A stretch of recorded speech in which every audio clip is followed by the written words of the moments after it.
A paz do Senhor aos irmãos. Quero aqui, hoje, mais uma vez, trazer aqui a nossa aula, dar continuidade àquilo que a gente começou na semana passada. Como eu falei que na semana passada eu tive alguns probleminhas aqui, não consegui dar a lição por completo, mas essa semana estou terminando a lição Ministério de Mestre e Doutor, que é sobre o ensino dentro das igrejas, porque hoje a gente vê muito poder e pouca palavra, muitas das vezes. Ontem eu participei de um culto onde a irmã Jennifer foi muito feliz, trouxe bastante a palavra do Senhor, bastante ensinamento.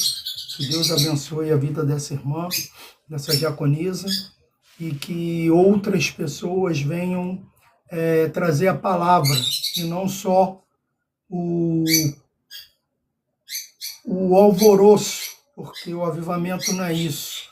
O verdadeiro avivamento é quando você faz que as pessoas entendam a palavra do Senhor e venha cumpri-la. Amém? Vamos lá. Então, nós vamos terminar essa lição de hoje, que é Doutores e Mestres, que é a terceira parte, a importância do dom ministerial de mestre. Mas antes de mais nada, vamos aqui orar. Pai, em nome do nosso Senhor Jesus Cristo, quero te apresentar essa palavra, te agradecer, meu Pai, por tudo, pedir que o Senhor esteja conosco, toma a nossa vida em tuas mãos, faça a sua vontade, seu querer, em nome de Jesus. Amém e graças a Deus. Amém, graças a Deus. Vamos lá para a importância do dom ministerial de mestre. 1.1. Uma necessidade urgente da igreja. Para o ministério de ensino ser eficaz na igreja local, é preciso haver pessoas vocacionadas. Não são todas que reúnem informações exegética, histórica e literária da Bíblia, aplicando-as como é necessário. Deus concedeu à sua igreja mestres e é preciso que ela invista nele também. Muitas vezes, por absoluta falta de preparo dos obreiros, predomina a superficialidade bíblica, a infantilidade espiritual e o aumento do engano, promovido pelas astúcias dos falsos mestres.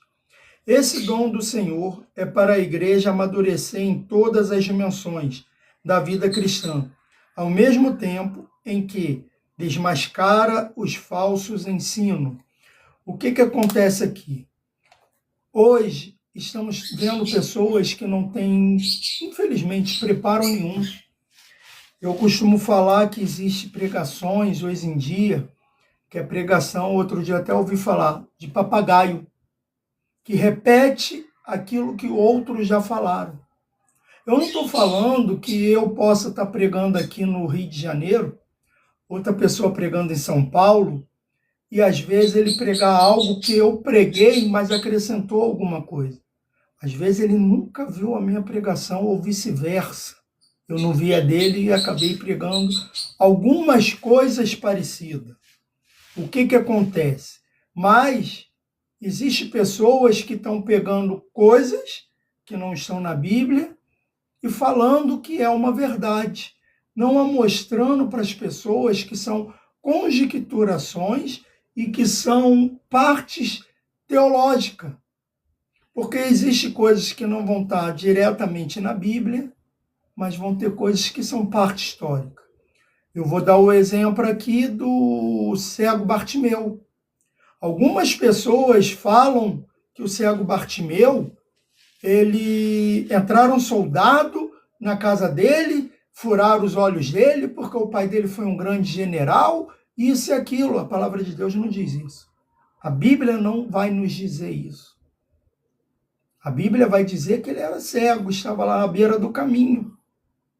Como ele ficou cego, a gente não sabe. Porque ele já enxergou algum dia. Porque quando Jesus pergunta a ele, ele fala, eu quero voltar a ver. Se ele fala que ele quer voltar a ver, é porque ele já viu algum dia. E isso nós podemos afirmar. Ele pode ter perdido a visão como? Realmente, pode ter entrado soldados inimigos e furaram os olhos dele. Mas ele poderia estar trabalhando e alguma coisa lá voltou na vista dele. Entendeu? Então nós não podemos afirmar isso. E infelizmente pessoas estão afirmando. Certa vez eu escutei uma pregação e na igreja lotada, a pessoa falando que Jesus não transformou a pedra em pão, porque quando ela entrasse dentro da barriga de Jesus, ia voltar a ser pedra. E Jesus ia ficar pesado, ia ter uma indigestão. Na época até eu falei, de repente faz sentido. Mas depois olhando, vendo, eu fui ver. Por acaso, quando Jesus transforma o vinho, a água em vinho, e a pessoa bebe, a água se transformou o vinho se transformou em água de novo? Não. Por quê? Porque tudo que Deus faz é perfeito. O que significa? Por que Jesus não transformou aquelas pedras em pão? Ele poderia ter transformado, ele tinha todo o poder. Porque ele sabia que se ele transformasse aquela pedra em pão, ele estaria obedecendo ao diabo. Ele estaria fazendo algo para engrandecer a si próprio. E algo que Jesus não fez durante todo o seu ministério foi engrandecer o seu nome, mas sim engrandecer o nome do Pai. Tá vendo como é que é? As pessoas têm que saber, não é só superficial, só porque eu ouvi. Não, olha só, os crentes de Bereia, quando Paulo estava pregando, dizem que eles iam lá, via nas escrituras, e realmente, é isso que Paulo está pregando, é o que estava lá. É o que está escrito. É o que está escrito. Então, aquilo que não está na Bíblia, eu não posso afirmar. São conjecturações, e essas conjecturações não podem ferir a palavra de Deus. Se eu falo que o Bartimeu foi cego, eu falo assim, eu estou conjecturando, porque eu já ouvi algumas linhas teológicas dizer que foi dessa forma, aí é válido.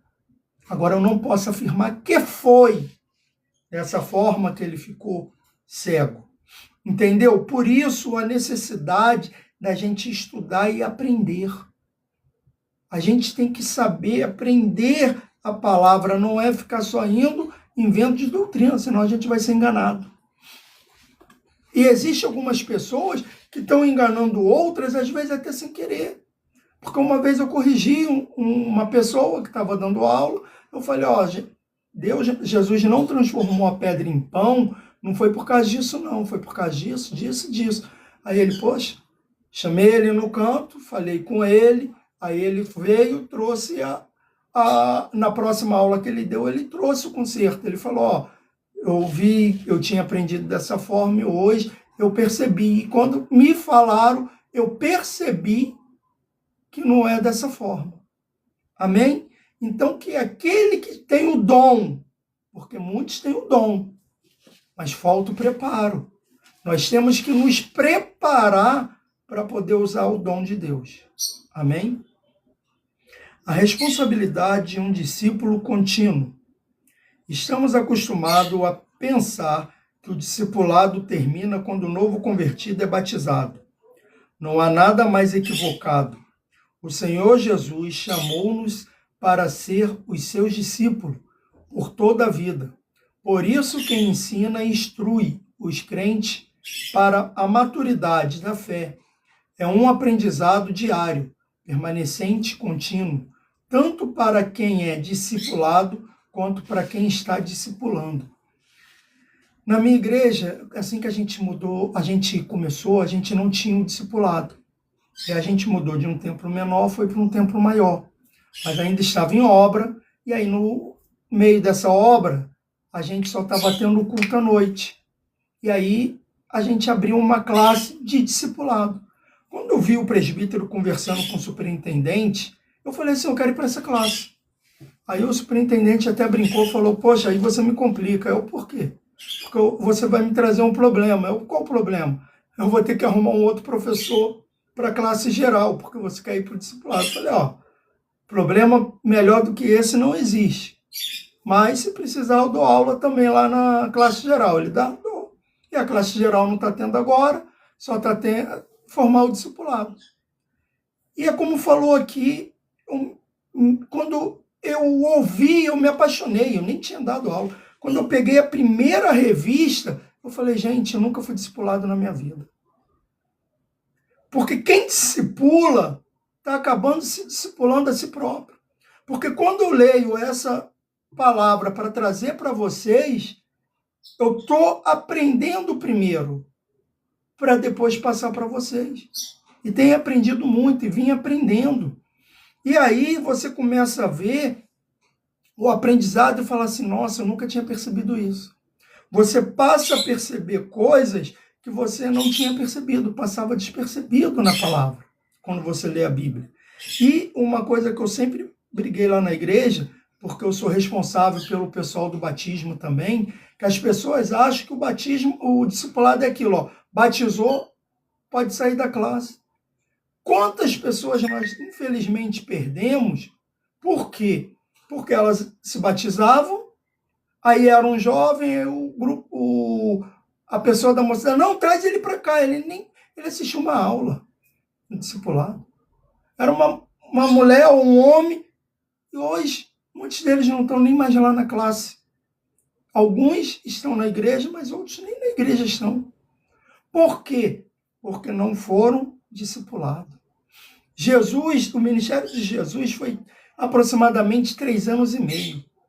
Durante 3 anos e meio, ele discipulou os apóstolos e os seus seguidores. Aí você, com uma aula, acha que já está discipulado? Acha que já pode sair pregando? Não, porque eu tenho o dom de pregar. Sim, tenho o dom de pregar.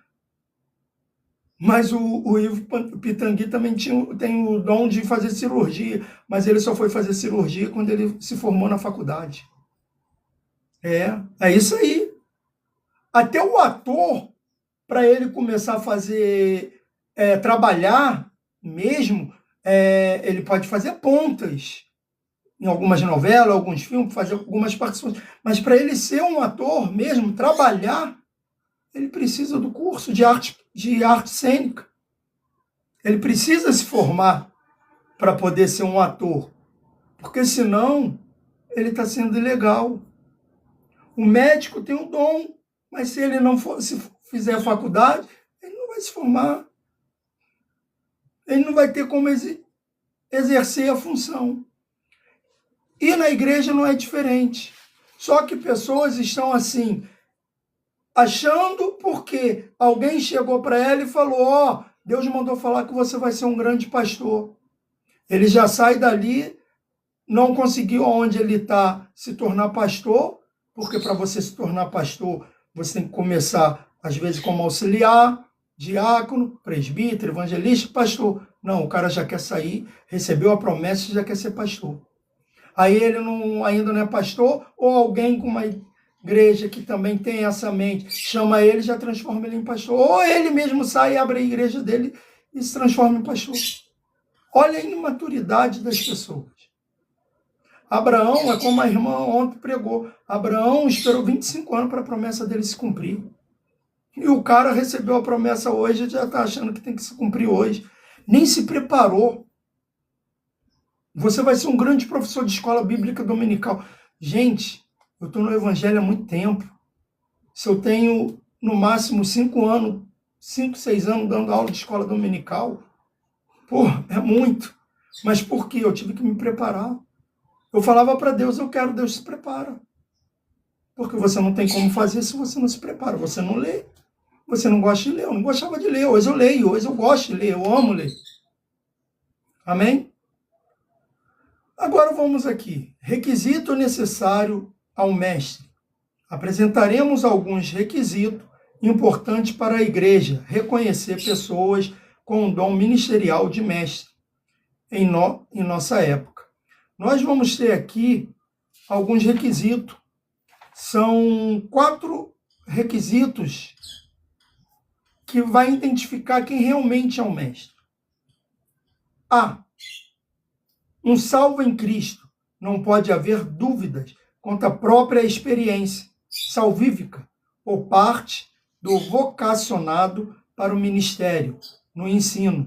Infelizmente, há pessoas que não creem naquilo que ensinam. Assim não há verdade nem firmeza nelas. O que precisa? Ser confiante naquilo, confiante verdadeiro naquilo que está ensinando. Porque eu não tenho como ensinar sobre salvação, falar que Jesus vai voltar para pegar os seus, se eu não acredito na salvação, se eu não acredito no arrebatamento. Então eu tenho que acreditar naquilo que eu estou ensinando. B, o hábito de ler. Olha aí, em nosso país a leitura é um problema cultural. Se as pessoas leem pouco, a igreja pouco lerá. Entretanto, como ensinaremos se não lermos? O hábito da leitura era levado a sério no ministério do apóstolo Paulo. Paulo foi o homem, sem dúvida, mais letrado da época dele. Paulo, se hoje em dia estivesse aqui pregando, ele seria um Billy Graham da vida, como outros que a gente conhece. São muitos, que eu não sei nem até o nome, mas já ouvi falar e alguns já esqueci o nome. Mas Billy Graham é um dos que foram mais falados na nossa época, então a gente pode comparar um ao outro. Então, Paulo, ele estava sempre lendo. Então, para que a gente possa aprender, é como eu falei no início, eu não gostava de ler, mas passei a gostar de ler. Por quê? Porque se eu quero ensinar, eu tenho que aprender. Como eu aprendo? Lendo. Não é só vendo. Tá certo, alguns documentários, eu vou ver, mas eu vou ver alguns documentários, mas eu vou procurar algo que venha complementar aquilo ali. Porque vocês já viram? Existe filme, minissérie e série. Novela e série. Olha só, filme, minissérie, novela e série. O filme é resumido. A minissérie já conta mais um pouco. A novela já vai contar mais. A série, ela vai contar muito mais porque ela vai abranger muito mais. Entendeu? Então é isso. A leitura e a leitura vai abranger muito mais ainda. Muitas séries, novelas, filmes saem de livros. E quando a gente lê o livro, a gente fala, caramba, isso não estava no filme. Por quê? Porque abrange muito mais. Amém? Preparo intelectual. A Bíblia é o instrumento de trabalho do ensinador cristão. Considerando este livro milenar, veremos que a cultura e o mundo da Bíblia são diferentes do nosso.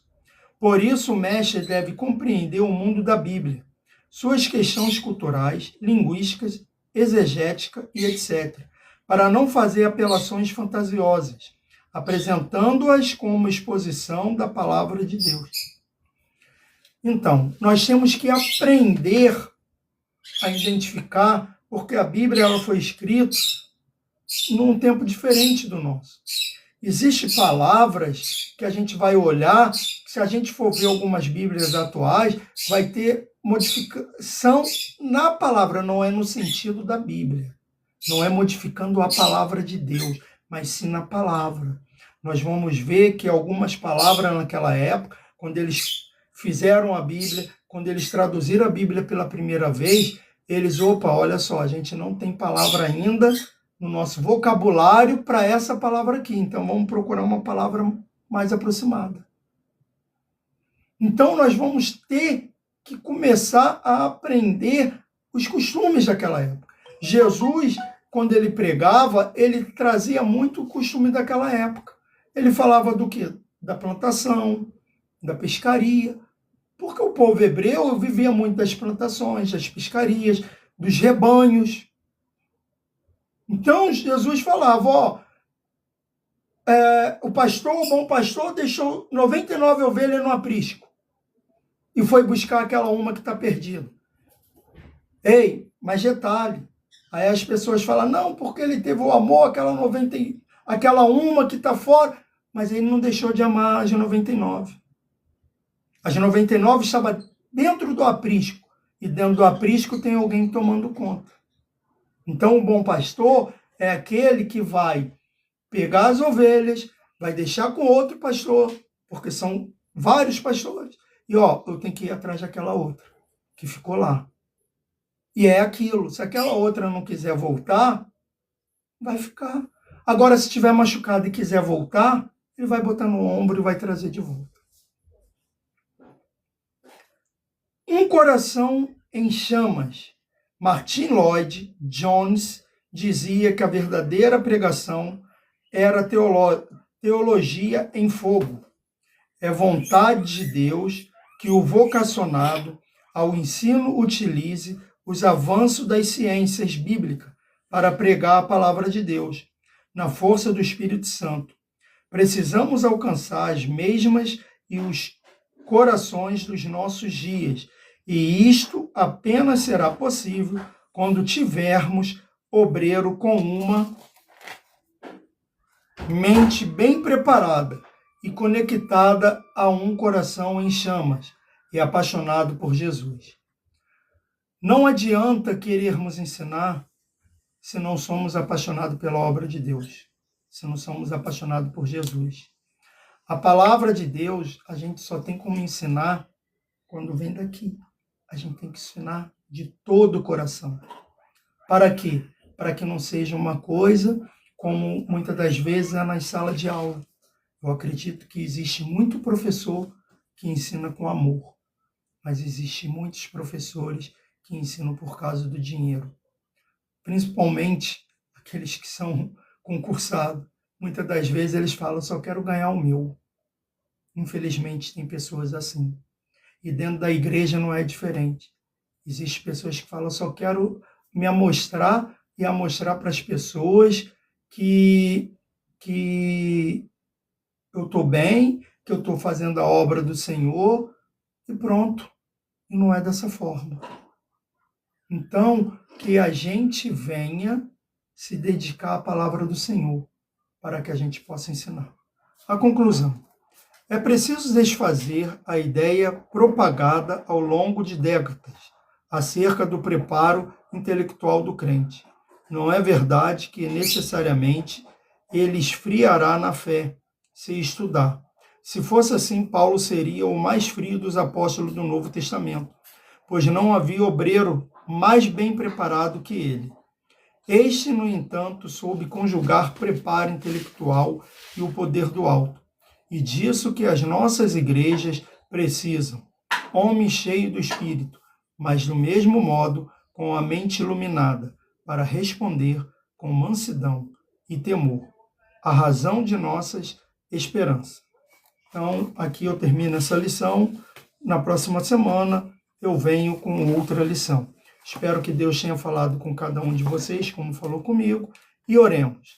Pai, em nome do nosso Senhor Jesus Cristo, quero te apresentar a nossa vida e te agradecer pelo dia de hoje.